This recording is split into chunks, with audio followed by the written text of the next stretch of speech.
y'all? This is John and Mike back for another episode of the Nothing Finer podcast. We are live on Millions, and you can always find us as a part of the Fans First Sports Network. Tonight, we are talking with the host of the Veteran Sports Talk podcast to try and figure out what's going on in Happy Valley. You know, try and figure out the state of Penn State, if you will. We have a lot of questions, and it seems like there's not a lot of people to talk to about it. So we're trying to do that and trying to, let you guys also learn with us, because I don't know anybody that knows a lot about Penn State. But before we get into all of that, how you been? What are you drinking? Drinking wise, I just have a smart water that one of my students left on the bus unopened, so I opened it now. Solid. That was my first question. Yep. But yeah, man. Going in the last full week of school this week. Yesterday we did a whole field trip and all that. I mean, we left at 8:30 a.m. Got back at 5:30 or 5 this morning, and just it was a lot of fun. Like we can talk more about it later, but very, very tired. Field trip full of eighth graders. Ugh. Yeah, No fun. yeah, right. I'm a middle school teacher, so I mean, I've been in middle school, the 2 years that I was there, and now finishing up year 9 in it. So I'm in purgatory. Hey, but how's it going? Good. Just Mother's Day dinner just got done. Made the wife some ribeyes, some roasted potatoes, and broccoli. So There you go. Because I don't live close to family and don't have kids, I forgot it was Mother's Day. I should not have asked you to come on with us with it being Mother's Oh, you're Day. good. So my wife, we're expecting her first, so she's due September. So right in the heart of football season. Yes. I'm like, oh no. My two oldest boys were September 12th and September 15th. So yeah, I know the feeling. Yeah. We were in the hospital watching like Michigan Notre Dame for my oldest son. Yeah, I'm already looking at the schedule like, all right, who are we playing that weekend? Do I have to be worried? No? Okay, good. At least it's September, early part of the season. If it was like November, that's the big concern. I mean, well, if it was week 1 against West Virginia, I'd be like, we're going to have the game on, honey. But it's Bowling Green is the due date, so I'm like, I'm not so worried. It's an Ohio team that's not Ohio State. Fair. And then we get another Ohio team with Kent State the following weekend. So, or 2 weekends. Wow, we have an early bye that year. Good night. Yeah, a lot of I feel teams like playing in week 0 have 2 bye weeks this year. Mm-hmm. We only have the one bye week, and it's like week 2. Oh, Jesus. Wow. Yeah, that's rough. It's poor planning. Well, it's technically like week 3, but it's after week 2 of the season. I'm like, why? Yeah. But all right, let me get my notes up. Oh, you're good. While you're doing that, do you want to introduce yourself to the listeners? And actually, I'm gonna pause real quick. If you hear extra dogs in the background tonight, my brother-in-law's here for a little bit and has a beagle that is very vocal. So I am apologizing to you guys and anyone listening if you hear a beagle in the background. No worries. Yeah, I've got my dog downstairs. She was looking at us sideways like, you gonna give me steak or you gonna let me outside? But luckily, my wife and my good friend got me a like an on-air light that I can turn on and just close my door, and everyone just leaves me alone. That is nice. So, but yeah, so whenever you guys are ready, I can get started. Yeah, why don't you introduce yourself? All right, so I'm Ryan Carter. I am the founder, originator of the VEST podcast, which stands for Veteran Sports Talk.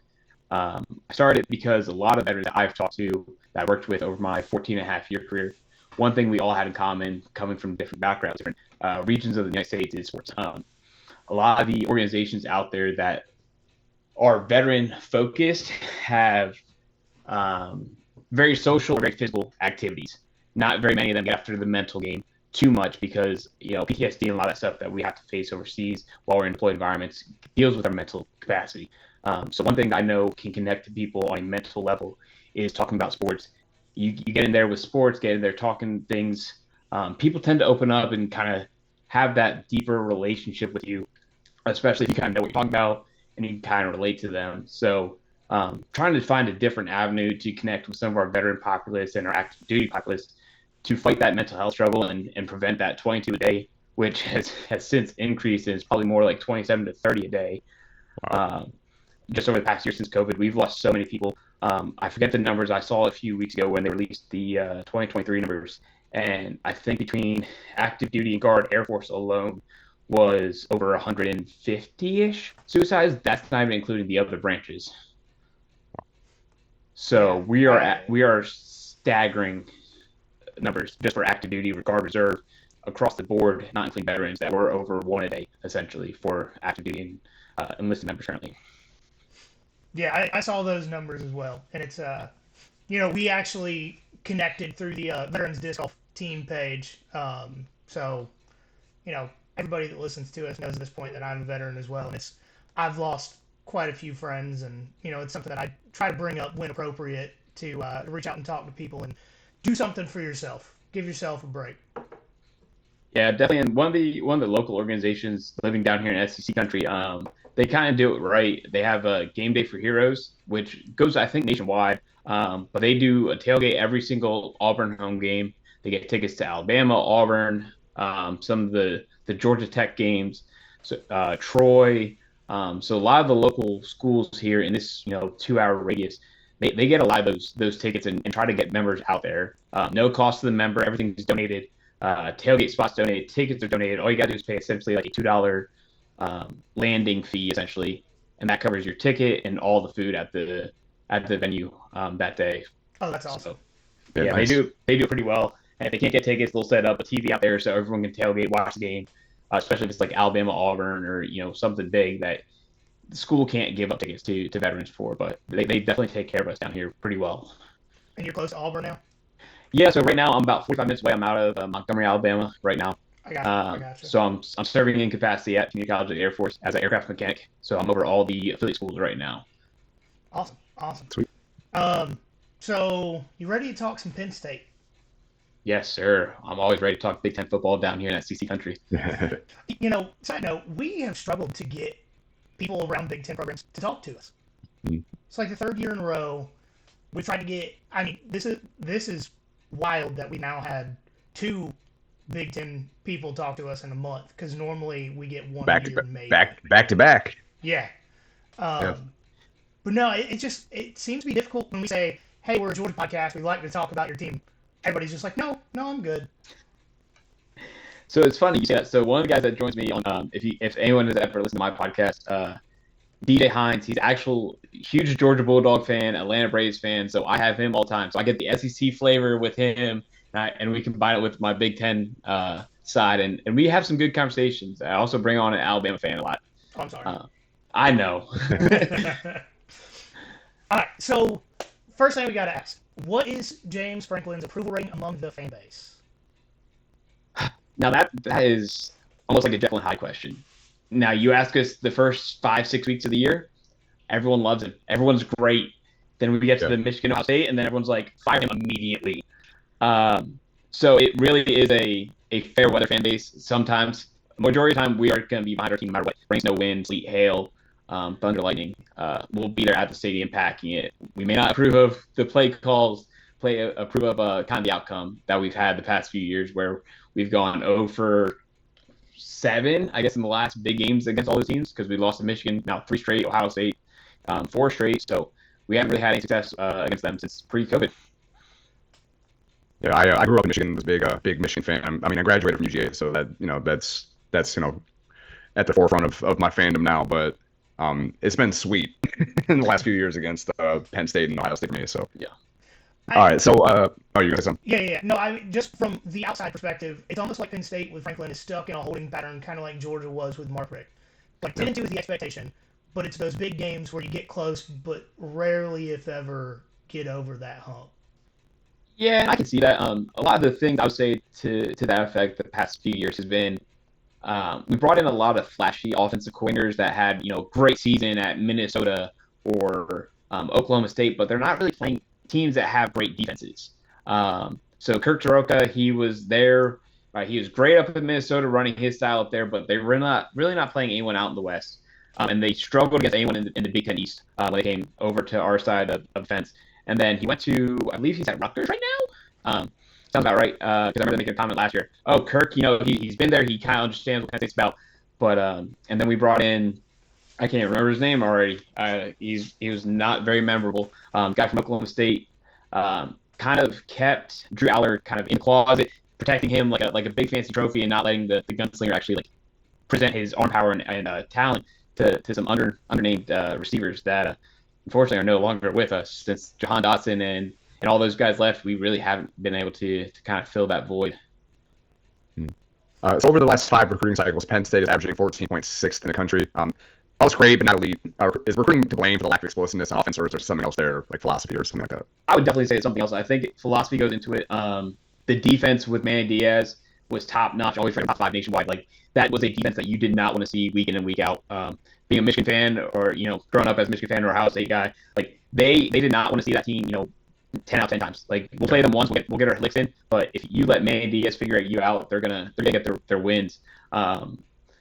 Offensively, like I mentioned before, I think the offensive coordinators have been very lacking in creativity, a lot of vanilla things, because all my friends here, when we're watching Penn State games, and I'm like, hey, I bet you they're going to run this play, and there's no route combinations that were really slick or unique that Ohio State ran last year with Marvin Harrison and Emeka Buka and Julian Fleming. All those guys, they would find ways to get their playmakers open, and Penn State would run these little vanilla slants or, just very simple play designs that would not help the offense out and get them moving. Or if they did, they would do that for one drive and go right away from it and go back to something very vanilla. But he was no consistency ever with that offense. So try to explain the quarterback situation in the last few years to us. So prior to Drew Aller, I mean, we had Trace McSorley there and Sean Clifford. Both of them were great for what they were.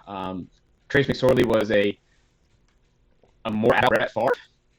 I like that. Yeah. Dude would just play his heart out. He would take some shots. He would get back up and he would keep going. He was the heart and soul of that team. And I mean, he made some poor decisions there every once in a while. But Sean Clifford, he just had poor mindset. Made some boneheaded throws that cost us big time a lot of times. And Drew Aller, I think he's a great quarterback. A lot of the scouts already are saying, hey, top 5 pick next year if he decides to come out. So I think we have the talent at quarterback. But the lack of offensive control and creativity kind of hurt us, because even with Trace McSorley, you had Trace, you had Saquon, you had Chris Godwin, you had Jahan Dotson, you had Mike Gesicki, you had all these talented players, but where that correlate onto the field? Because you see these guys producing in the NFL. I mean, you don't see Trace producing, Sean Clifford sitting back up to Jordan Love, but Saquon's out there. You got Freiermuth, you got Gesicki, you got all these big name guys performing at the next level, but they couldn't get done in college. So yeah, someone has to be blamed. Not sure the ownership of play calling with James Franklin and the coordinators. I know the defense, he was full hands off, but now coming to the offensive side, I don't know if it was 50-50 or if he could overrule what the coordinator was calling, but he almost needs to let hands off, be the head coach, set the tempo and set the mantra of, hey, we're going to be elite, and if you don't want to be here and be elite, there's the transfer portal. Get out. With Nick Singleton returning, how good can we expect the running attack to be this year? With Lightning and Thunder in the backfield, with K-Train and Singleton, I think they could be great. I think it could be one of the best 2-punch duos next to Judkins and Trayvon Henderson. I would say the Big Ten probably has probably 2 of the top 5 running back rooms in the nation right now. Yeah, that's fair. I mean, as long as we can kind of get creative with our new coordinator. I'm going to mess up his last name, Andy Kalinecki. He's coming over from Kansas. I'm sorry if I butchered your name, but he's coming over from Kansas. He had a great system over there with Daniels and Neal, I think is his name, the running back out there, just making creative plays for both of them to kind of get their offense going. And they're doing that kind of consistently until injuries piled up. So I'm excited to see what happens with them. I wish Singleton could be a little bit more patient sometimes. He tries to get too quick, and that kind of really costs Penn State. But they have a good 1-2 punch that they are going to stay fresh as long as they can kind of keep the wheels going. I don't think that many people can stop them. So with having 3 offensive linemen drafted, what level of performance should we expect from that group this season? That's a great question. So, two of the linemen that were drafted kind of went late. Hunter Norzad was a center. He's a transfer from Cornell, I believe. And then I can't remember the other one. He's an interior guy. He's a guard. And then you had Olu Fashanu, went early to the Jets. He's now going to protect Aaron Rodgers. So I think we'll maintain probably the same protection level.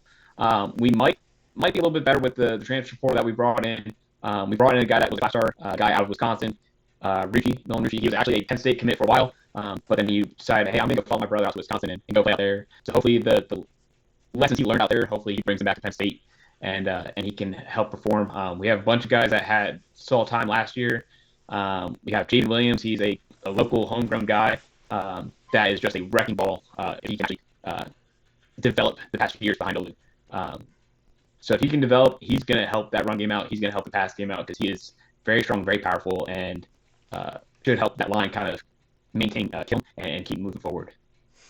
And this isn't in the outline, but just about it. So with the offensive coordinator coming in from Kansas, what do you think the likelihood that James Franklin lets him run that same style of offense? Because Kansas, they had, I can't think of the right word for it, but it was a very effective, but not any sort of standard offense. They had a ton of different route combinations they would run together. They had a lot of running back pass game that they incorporated through non-traditional means. So what do you think the likelihood that he's able to continue to run that? Well, if for a sake, I hope he just lets the reins loose a little bit. I think the past few years is a good example of if I have control of the offense, it's not going to be as dynamic as it could be. Especially seeing what he did with lesser talent in Kansas under Lance Leipold. I think that's a good example of, hey, if we give him better talent and give him the guys that can operate that offense and make it a little bit more high flying, more dynamic, I think that's going to help Penn State out. I mean, if you go back to the years of Darryl Clark and Michael Robinson, we did not have necessarily a traditional offense because those were non-typical Penn State quarterbacks. Typically, Penn State quarterbacks were drop back pocket passers, and then you got into that age of Darryl Clark and Michael Robinson, and they got creative. They used the skills and talent they had, and it worked. So I think if you let the new coach kind of let him create and use Aller's talent and Singleton and Allen and all these guys coming in, if you use their skill base, I think that offense could definitely help compete and bring them to a playoff berth. And who knows, maybe we'll see them in semifinals. I'm not getting my hopes up, but a playoff berth would be a step forward and hopefully helping us get over that hump, especially with Michigan, the unknown there. Hopefully we can change that dynamic and become number 2 in the East and sit behind Ohio State for a little bit. No, beat Ohio State, beat Michigan, beat everybody. I don't know if we can do that, but we can definitely try. I know if we have our best game, luckily we don't play Michigan this year, and we get Ohio State at home, so we do have home field advantage, and that's probably going to be the whiteout. If not, then it's going to be USC somewhat earlier in the year when they come to town. But I would be surprised if they run 2 whiteouts, or at least something very similar, like they'll do a mostly whiteout with the helmet straight down the middle type deal. But definitely, if they can get the offense running and get it synchronized, I think that offense could be pretty well. And you don't have Fox ruin college football by putting the best games at noon this year. Oh, thank God. That was the worst. Like, I don't know how many games that we had that were top 10 games or top 15 games, and it's a noon kickoff. I'm like, what are you doing? There's no one else on the schedule. You're going to put Colorado State at the prime game? What are you doing? Yeah, Mike grew up in Big Ten country, but I shit on Fox all the time. Also, Mike, you're muted. Oh, there you go. Sorry. Sorry, I had to step out for a moment. No, I talk shit about Fox all the time because I think they truly have a plan to ruin college football by putting all the good games at noon. There's no reason. Yeah, and I mean, having I think it's CBS is coming up to Penn State and Big Ten, so having them, I think we'll get a lot more 2:30, 3:30 kickoffs and 7 o'clock kickoffs because CBS doesn't really have now that they're out of the SEC, they don't really have a big name game except for whoever is playing in the Big Ten. So with the SEC going over to ESPN, I think it is. Yes. Yeah. Yep. Yeah. So ESPN is going to soak them up, and CBS is going to soak us up at 7 o'clock at night. So it's definitely going to help out the primetime games for the Big Ten. You're going to get so sick of Gary. Oh yes, Brad. Well, yeah. Brad's a legend, but Gary. I part of me would rather have Gus call my game than Gary, but be prepared for 0 names to be pronounced correctly. Oh, that's fine. I don't expect anyone to pronounce half the names correctly. With how people are naming their kids now, I'm just like, what were you thinking? Well, all these European last names. Like Gary grew up in Michigan, or at least he lived in Michigan. Grew up in Michigan. He should know like the Polak names, but I cannot wait for him to butcher like the first one for like Purdue or something like someone like that. who's watching the Purdue games anyways? And That's fair. Yeah, they're not going to be on CBS. Who's going to watch the Northwestern games that are playing on a modified lacrosse field? That'll be fun to go to though. But yeah, that's going to be interesting. It'd be rough. Cool view, but yeah. Yes, I mean, it's lakeside. You got one set of bleachers. I mean, now some of the games might be at the Cubs Wrigley Field, and some of them might be, downtown. Downtown Chicago. But they said a few games might be at this lacrosse field. I'm like, are you kidding me? That is somehow worse than Vandy not having a scoreboard last year. Yeah, they had a floating scoreboard because they were not finished at all throughout the last season. Like Georgia had to get ready in a tent. Was that Florida State's gonna be about the same way this year? I think half their stadium's demolished because they're rebuilding it. Oh, I didn't know that. I didn't either. I'm pretty sure. Like I'm 99% sure their stadium renovations are going on right now. I think they're gonna be playing over at Jacksonville. Oh, wow, that would be huge. Let me pull it up real quick. Yeah, Duke Stadium. Yeah, so I can send you all the link. Duke Stadium, drone facility. Like all the bleachers are out of the inside of the stadium right now, and they have a huge article on it. They're making a dedicated training football facility, 13 position rooms, yada yada yada, and it's gonna be like forever. Like it is nothing but dirt around the entire football field. Wow, that's wild. Okay. Yeah, so the projected start date is immediately following the 2023 season, with renovations completing for the 2025 opener against Alabama. Wow. Oh, damn. Okay. So Florida State unconquered except the Orange Bowl and demolition equipment.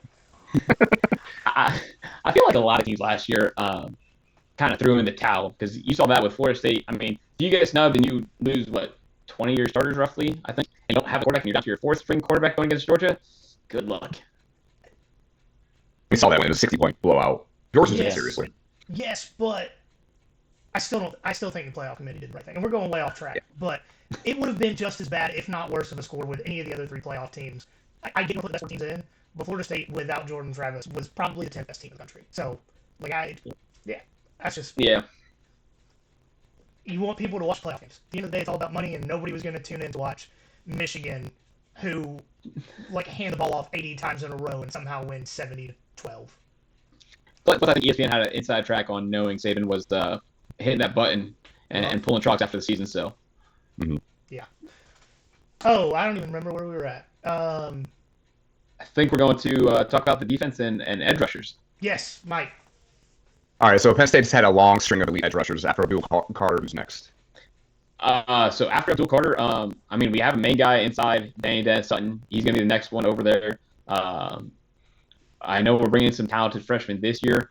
I don't know if they're going to do the same thing they've been doing, where you make, Michael Parsons a linebacker, and then eventually throughout their career, they're going to transition over that outside edge kind of type guy. But Tony Rojas he's one of the next linebacker to you guys, and he's going to make some noise in his sophomore campaign.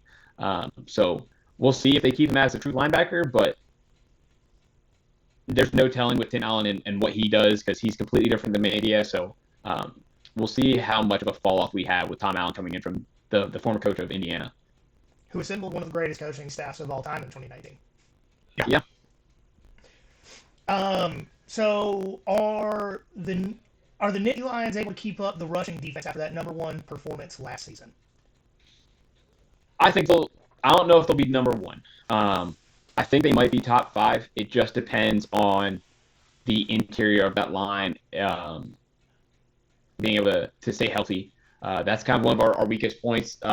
We don't really have great depth there. I know we're trying to build it up, but our linebacker core is as solid as ever.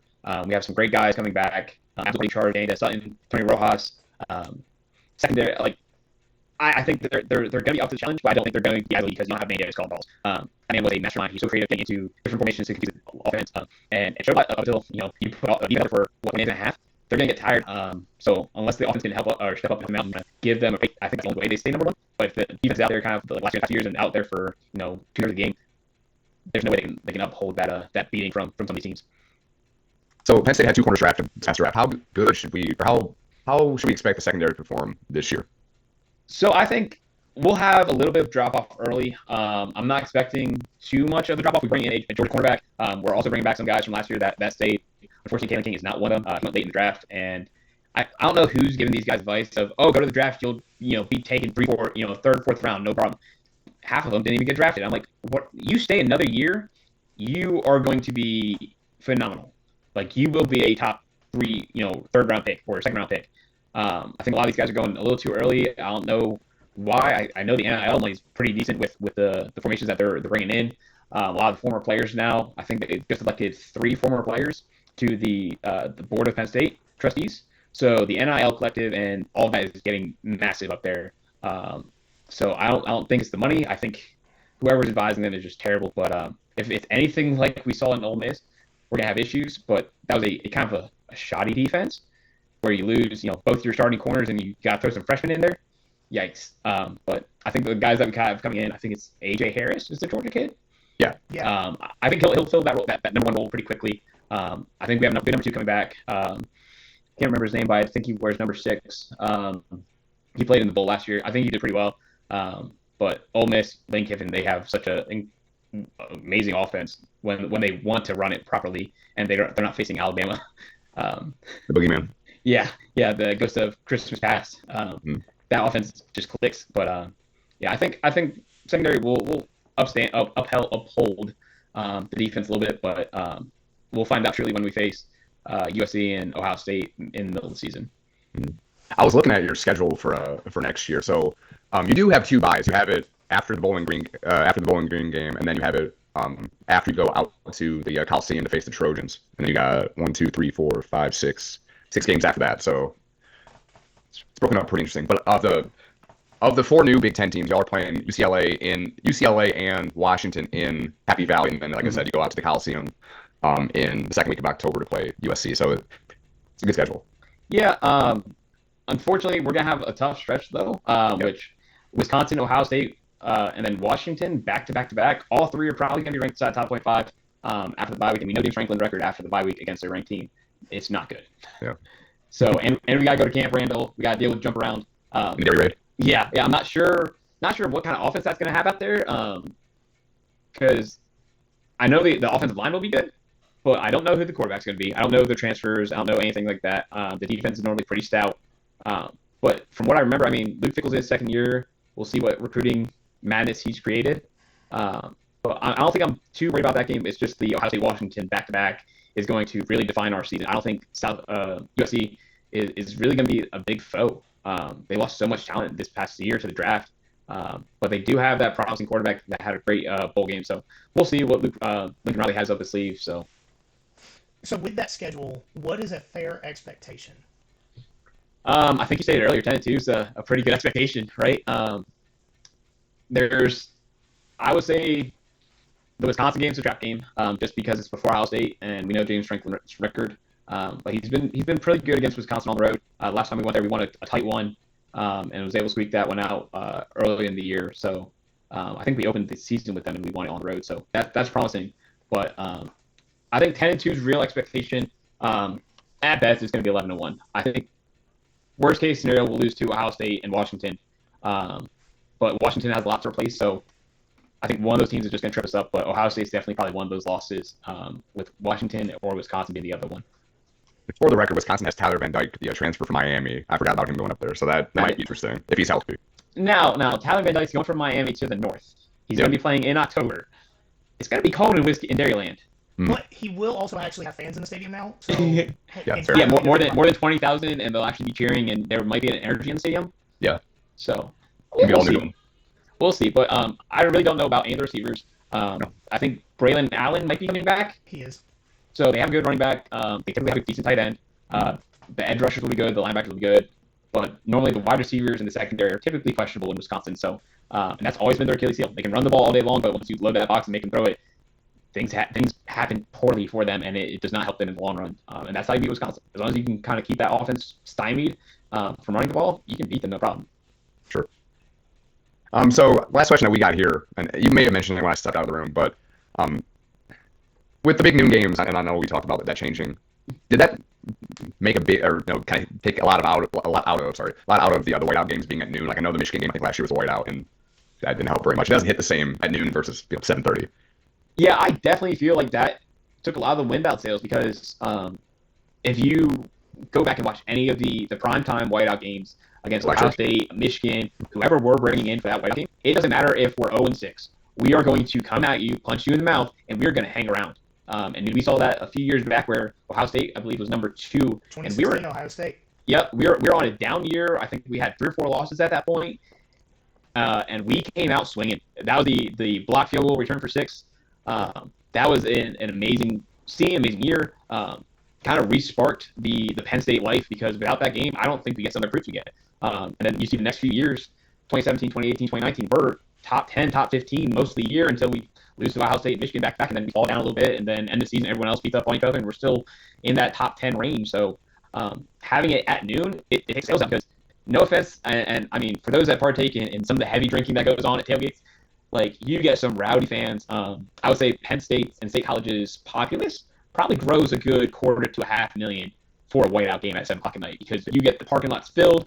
You'll have 107, 110,000 inside the stadium. You'll have another 100,000 outside the stadium that don't have tickets watching the game, and then countless downtown just watching it as well. So with having it at noon, it was I think it was a disservice to college football, and to everyone that watches football, because that's the environment you live for. That's the environment you want to see, especially when you have 2 top 10 teams going at it.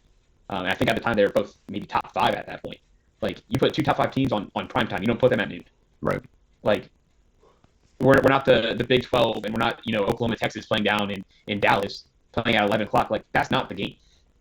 So I think if they were night games, I really think Penn State has a chance to win those. And last year's script is completely flipped, because that defense comes out a little bit more lively. The fan base is behind them. They're a little bit louder. Everything just changes. All right. Is there anything else you want to talk about, or you want to plug something before you get out of here? I appreciate you guys having me on. If anytime you guys need a guest or anyone to talk football, you guys have my email. I love to talk football. My wife says I live and die by sports. She's like, if there's not a sport on your phone or on the TV, I don't know if you're alive. I check your pulse sometimes. I'm like, are you you? Yeah. But no, I appreciate you guys. I can't wait to listen to the episode. If you guys want to check out the best podcast, we are on Spotify, iTunes, Amazon Music. Come check us out. We're going to try something new here this fall, especially when I have the baby here. I'm going to have a lot more time on my hands during football season because I'm off work. So I get to do a lot more recording. So we're going to try something where we do some live recording, where we bring people into the Discord. You guys can ask me questions, then pop off and kind of listen to it later on. And we're going to see how we do with that. So it'll be interesting. So, but again, thank you guys for having me on. Can't wait. Love you guys' podcast and what you guys are doing with the Nothing Finer podcast. Thanks, man. We appreciate you coming on and talking to us. And if you need a guest, whether it's football, baseball, I watch way too much F1. If you ever give a shit about that, like I'm the same way watching sports. I have the Braves game on my phone next to me while we're sitting here talking. Like I can't help myself. Yeah, I'm kind of wondering how the Braves game going is. I know they're up 2-0 at one point, and then I was like, well, they were up 1-0 last time at the end of the first, and then lost 6-2. So I'm a little worried. The Panthers are hell this year. Yeah. And the Panthers were hell last year. So they were last year, where we up like 3-1, and then the Panthers were like, nope, we're just gonna bad baby. The President's Trophy is a curse. It is. As a Red Wing fan, it's a curse. The Red Wings are coming back though. You guys have a great little core. You guys almost made playoffs this year. So but yeah, I'll definitely give you guys a shout. Have you guys join DJ and my SEC crew, and we can talk football, whatever you guys want to talk. Yeah, Oh yeah, awesome. good. We're gonna hit on baseball and softball here in a little bit, so you can go ahead and get out of here if you want to. I appreciate it, buddy. Have a great one. Thanks, you too. Thank you. All right, we want to appreciate Ryan once again for coming on and talking to us. I enjoyed it. I think I learned a lot. It seems like the fan base and the coaching staff really just all put the blame on the offensive coordinator. Fair, but also the head coach should be taking some blame as well. But it seems like, a lot of the fans are really to the point of where if the offense doesn't improve, the head man's got to go. Sure. We're going to hit on softball before we get to baseball. So shortly after we started recording, the softball bracket came out. So the University of Georgia is hosting a regional out at the Jack. Sweet. They're playing UNC Wilmington, Charlotte, and Liberty. In that first series, they're the 11 seed. So being the 11 seed, if they make it out of the regional, they won't go to the super regional, or they won't host it. But, with the late season kind of drop off there, just being able to host a regional is still amazing at this point. So I don't know what day it starts, what time it starts, but if you're able to, go check out a game at the Jack, support the ladies. There is a cost for regional games. I think it's like $5, legitimately. Worth it. Yeah, absolutely worth it. I mean, the first game they had in the SEC tournament was awesome. The longest game in SEC softball history. As soon as that game was over, you knew whoever won was losing their next game. Yeah. When the game ended at 1 a.m., and that's not a joke, when the game ended at 1 a.m. after it started at 6 p.m., you knew it was gonna be tough. You knew. And then they had a rain delay the next day. It was just a lot of circumstance surrounding that, but they're really excited. The Lady Diamond Dogs are going to host regional, so go check them out. Baseball. I know every Georgia fan that has a social media account has been made aware of what happened this past weekend. Georgia swept number 13 South Carolina. Huge deal. In Columbia. In Columbia. And Georgia was 3-9 in SEC road games this season going into that. Doubled their win total for road games. First two games, they got up big, gave up big leads, still won by a few. And in that last game, they were down 4-0. Came back to tie it at 4. Then down 6-4. Came back to tie it in 6. And then the same inning they tied it at 6, they went up 10-6. Another grand slam. Another one. By a pinch hitter. So if you didn't watch the game, bases were loaded. Georgia was trailing 5-6. Charlie Condon comes up to bat. They intentionally walk him to get a run in. That's how scared people are of Charlie Condon. As they should be. And then Coach Johnson goes, "Oh, you think Dylan Goldstein's an easy out? Check out this guy. Grand slam." Yeah. Insane. Great games to watch. This weekend, home series against Florida starting on Thursday. Finishing the regular season, yeah. Finishing the regular season against Florida at home. Sadly, even though I have done my best, I will not be able to go to that game, even though I will be in the Athens area. Apparently, my sister-in-law's high school graduation is more important than going to see Georgia baseball. Y'all take that up with my wife. I just, How rude is it for her to graduate that same weekend? You need an apology. So what's actually funny is they determined their graduation date last year, like last May. She said, "Hey, save this date in your calendar." My immediate response was, "Can't have something else going on that weekend. Y'all need to reschedule it." This weekend, there's a concert that Kelsey wants to go to in Savannah. There's a disc golf tournament that I was supposed to be playing in, and there's the Georgia-Florida baseball series. All that I would like to go to, but, apparently her fucking high school didn't want to listen to me when I said I had shit to do. So. Rude. Yes, thank you. But, thank you guys for listening to us tonight.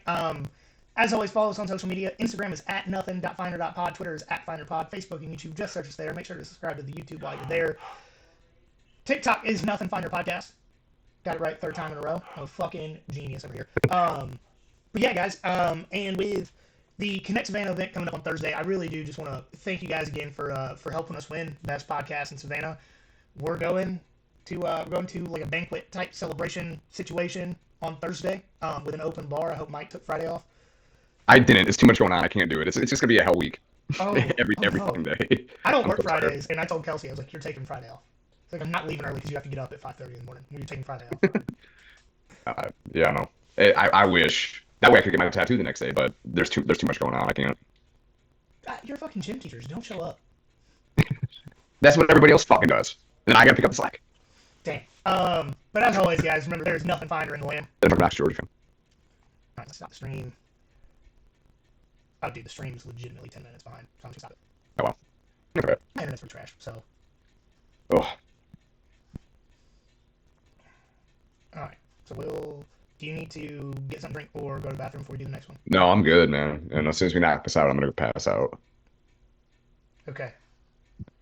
I tried to make this short.